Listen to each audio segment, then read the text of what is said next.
Earlier this year, my wife and I had a chance to visit Chris Argyle and his wife Amanda up in Liberty, Utah. They're nestled in a little valley back behind the main Wasatch Front. It's a beautiful little farm. Chris has been working to implement healthy farm practices for humans and for the animals that he has on his farm. He impressed me with his deep desire to learn and to improve and his "we can do it" attitude. So without further ado, why don't you join me as we walk around the farm with Chris. All right. It's a little thing, a little mic thing. It's a little mic thing. Chris, Yeah, how are you? we're doing good. Let's go we're take doing a look good. at your property here. Okay, walk around, check out what we got, what we're trying to do. This is hopefully going to be a before and after shot. You got a whole bunch of animals coming through your pasture this year. Yes, try to move some chickens through and see if we can get bonus off of all their nitrogen they're going to give us for free. And eggs and meat and everything else we get from them. Wonderful. Yeah. We've been doing this now we've been up here 5 years, and we've been doing this now for like 3 years of experimenting with the animals, but instead of taking the time to really get into it, we just bought the animals and then learned the hard way and slowly have been figuring it out. And everything keeps surviving and everything keeps living, and we just keep giving them better and better situations. It's green anyway, right? It's green, yeah, but don't let it fool you. We don't want to have what they call green disease, I guess. Seeing a green field and thinking it's healthy. All right, what do we got out here? Let's take a good look at it. You can see the dandelions. That's good. Some clover, some grass. A little bit of mallow. Crabgrass. You want Nova to be with us? Dogs are good. Part of it. Yeah. Then we've got these are your tractors you put together. Yep, Suskovich tractors. We just like the fact I'm such a giant guy that I wanted something I could walk inside of and not having to be bending over and crouching and doing all that, and easy access. And they just look cool. And according to his plans, he buys plans, you build them for $300 a piece. So it's a good, cheap way to get into meat chickens. So what is your plan for this year? The plan this year is more nitrogen. So we're going to have the meat chickens rolling through here, which they come out next week. And then we're going to take the egg layers, which are out here. We got a poultry net around them. We got a little mobile egg coop there that moves with them. And we're going to try to move them through pretty quick through these areas, not give them too much time, but just enough to drop some nitrogen and do a little light tilling on themselves and a little scratching and come through here and give them all the free bugs and everything that they get out of pasture. That looks good. Yeah. Everything mobile. That's the big goal, keeping everything mobile. Everything moves around. Mobile but contained. Yes. So you're moving these guys and you're moving some meat chickens. How many? Moving these guys. Meat chickens is 120 for the first round. And out here, right here we got 30. But we haven't pulled all the roos out yet. This is just the batch that we got. So we're going to find some boys in there, I'm sure. Get some of the boys out. But we put them in. They naturally, right when the sun goes down, they go in there. I go in there and I shut that little drawbridge that dropped down there. I shut that and keeps them away from coyotes and skunks or wild neighborhood dogs running around. And it's all going to be birds this year, do you think? All birds this year. I don't know if we're going to have enough grass to get cows through here. Maybe we haven't started watering this month yet, and it's been really, really, really dry compared to how it usually is. So put some water down, and maybe if this pasture happens to take off, cows. Let's try to get some cows through here and the chickens through here and try to get as much as every animal we can. So talk to me about your rotations with your chickens. How are you going to rotate them? The chickens will be moved every day. We stick them out in these Suskovich tractors, which some people kind of question why you put them in tractors, but predator control. We have hawks, we have owls, we have everything flying by, and if we just let them free range in this grass, they'll just get picked off all day long. So that keeps them from predator control, and it allows us to concentrate their nitrogen. So we can control where they're going as they're going through, how much nitrogen they're dropping. Towards the end, when they start getting really big, they're dropping a lot. So we'll start moving the tractors twice a day and really kind of coming through here really fast. But it also allows them to get fresh grass every day. They got fresh bugs and all sorts of little critters that are coming out, and earthworms and whatever else is around. They get to scratch and eat and be birds and allow them to have the chickenness of their chicken. we go around the dinner table and we all take a look at Joel Salter and Greg Judy, and then we keep on thinking what we're going to do. So talk to me about your cow rotations. If you get the cows out here, Cow rotations is going to be, we've got this pasture is 360 feet wide. We're going to break it up into 10 pastures, and depending on thickness of grass, hopefully cut each of those 10 into 2, allowing me 20 pastures in here that we'll be moving the cows every single day, one, the next one, and allowing the grass to get hopefully at least 20 days rest. But we have a field in the back in case they doesn't get enough rest. We'll put them in there, give them a little hay until it rests, and then roker them through again. But the orange marks on the fence? The orange marks on the fence that's the 10 different sections that we have that we're getting ready to build. And it's all gonna be electric fence, everything that moves. So come wintertime, we pull all the poles, pull all the wires, and the pasture will look like this. Nice and open and big. Nothing's permanent. That's the joy. Then we can start leasing land and move the operation there and keep growing and keep doing it, and it's all portable. Everything moves. Perfect. That's how many acres do you have now? A little under 3, 2.75, I believe, for everything. That's the house, that's everything. So what we're working with is even smaller. And what's your lease right now? The lease is 20 acres. 20 acres of beautiful grass. Beautiful grass, the creek run through it. Take a look at the 20 Yeah. acres sometime. I'm going to start setting that up, and so hopefully we can show you some rotations that we'll have moving through there. That's where we'll get our good cow rotations, if we don't get them here. Love it. With this beautiful backdrop. Well, thanks, Chris. Yeah, no problem. So that's the big setup now. Oh. Why don't you go introduce us to the cows, too? Yeah. Kids can be around them, scratching on them. People love taking pictures of coonies. We have, usually they're out in this pasture and people stop. It's every day people will stop and be taking pictures. And they come out and take pictures. One lady comes by with scraps all the time and to feed the pigs so she can go up and pet them. The girls, the big girls, Reba and Dolly.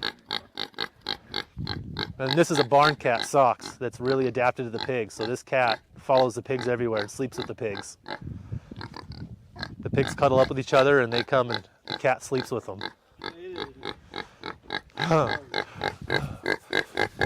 Oh, you've been rolling in dirt. Oh.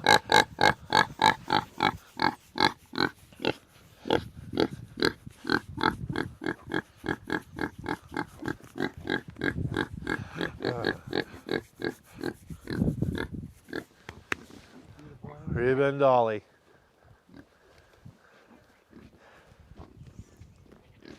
They'll be pregnant ladies in the come winter time,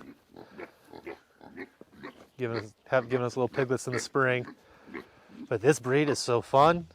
They eat mostly grass and then feed them kitchen scraps, and they just thrive on it. They're actresses. Look at this. They just love to be on camera. They love it. Love to eat grass. Whereas those other pigs, like 80% of their diet is food that you kind of got to bring in for them.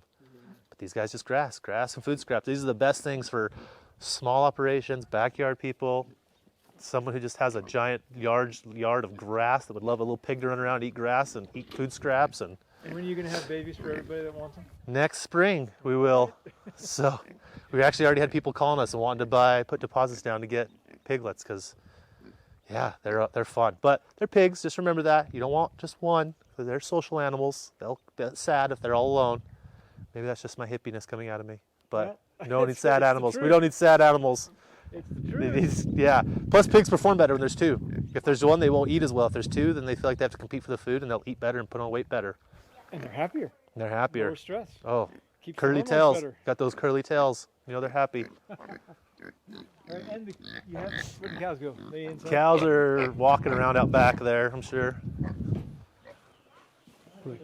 We can walk out this gate and go see the cows. The chicks are all in here. Ah, chicks. Yeah.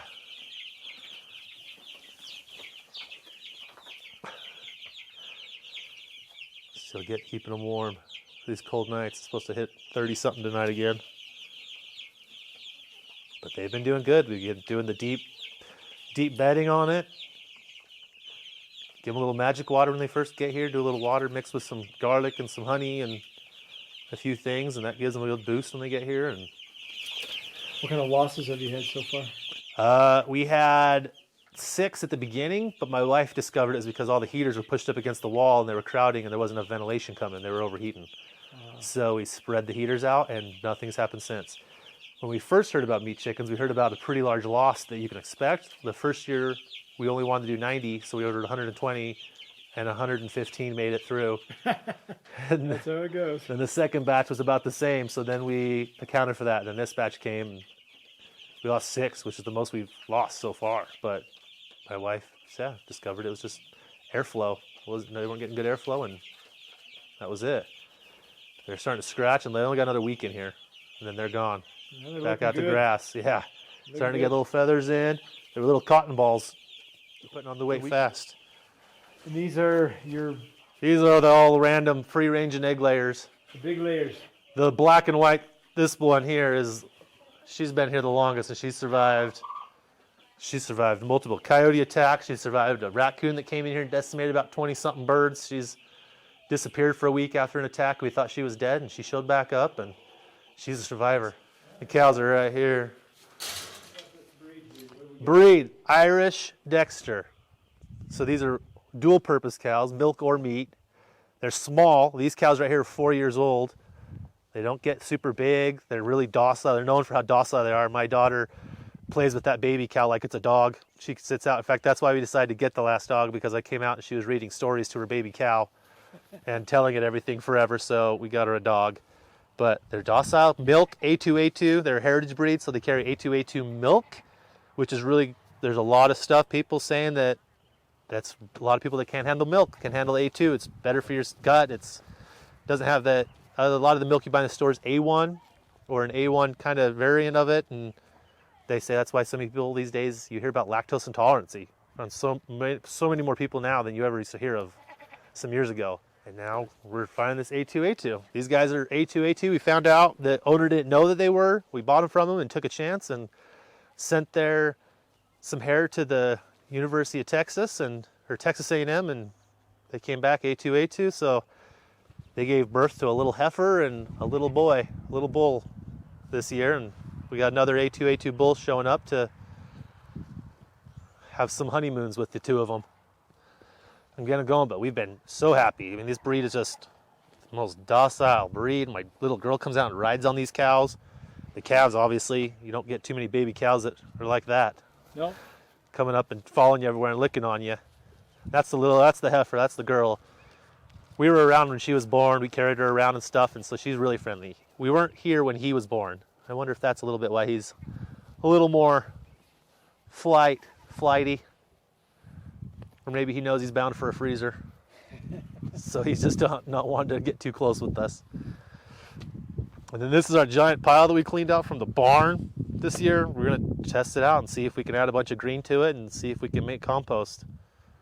We tried a deep litter method this winter and just kept adding straw and adding carbon as the cows pooped and peed. And we noticed we didn't get any smell all winter. As much as they were going in the bathroom, we got zero smell. It covered all that.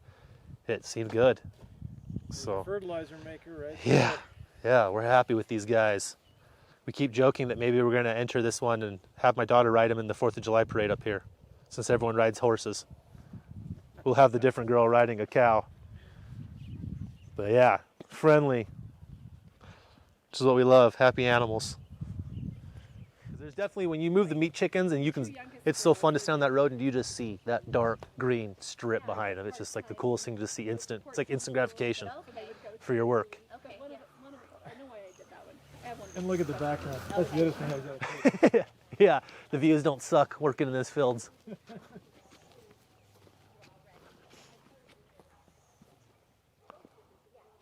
Except in the wintertime when you can't even see the fence post because the snow's so deep. But then warm days it's fun, because on warm days you can sit out here and you can hear avalanches cracking off the backside of this mountain. Well, it is a beautiful farm, don't you think? His understanding of ecological principles and his desire to give the animals a really good life was powerful and inspiring to me. He also was really working to maintain profitable business practices and make something that was going to provide for him and his family. I think that's amazing. Let me know what you think about his farm in the comments below, and join us as we explore life, finding optimum.